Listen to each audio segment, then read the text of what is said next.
Hi అండి, welcome to VVK family. ఇవాళ అయితే నా స్టైల్లో పులిహోర చేసి చూపిస్తున్నానండి. ఇంకా వీడియోలోకి వెళ్ళిపోద్దాం. నేనైతే ఇక్కడ 2 గ్లాసుల రైస్ ఉడికించి పెట్టుకున్నానండి. దానికి పోపు వేసుకుందాం. ఒక అరకప్పు పల్లీలు, 1 టేబుల్ స్పూన్ శనగపప్పు, 2 టీ స్పూన్ల ఆవాలు, 2 టీ స్పూన్ల మినప్పప్పు, 1 టీ స్పూన్ జీలకర్ర, 4 ఎండుమిర్చి,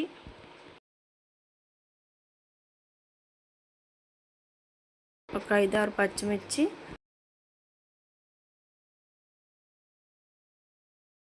హాఫ్ ఇంచ్ అల్లం ముక్క, రెమ్మల కరివేపాకు,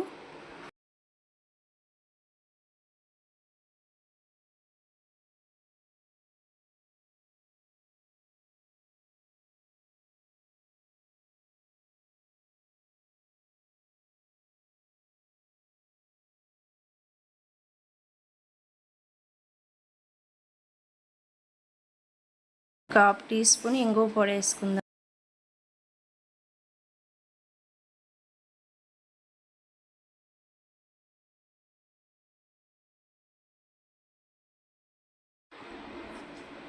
పోపు తీసి రైస్లో వేసుకుందామండి.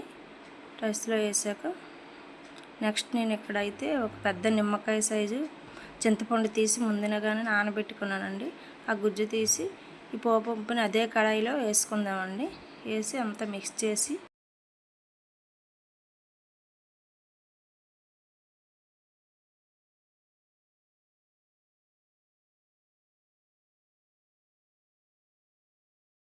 తగినంత టేస్ట్కి తగినంత సాల్ట్ వేసుకొని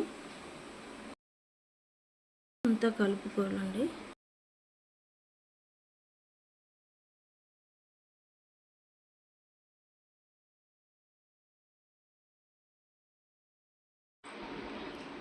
నెక్స్ట్ ఈ చింతపండు గుజ్జులో 1 టీ స్పూన్ పసుపు వేసుకుందామండి. పసుపు వేసి కలిపేసాక ఈ చింతపండు గుజ్జు అంతా దగ్గరికి వచ్చాక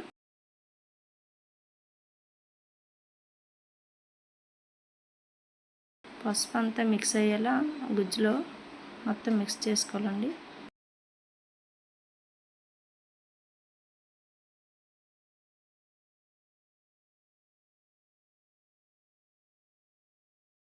గుజ్జంతా దగ్గరికి అయ్యాక అది తీసి రైస్లో వేసుకుందామండి.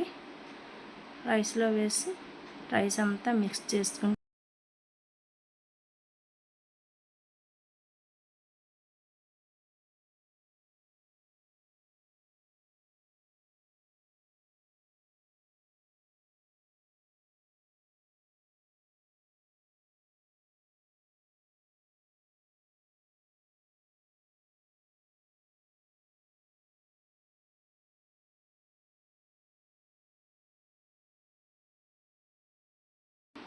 నచ్చితే లైక్ చేయండి, సబ్స్క్రైబ్ చేయండి friends. Thank you for watching.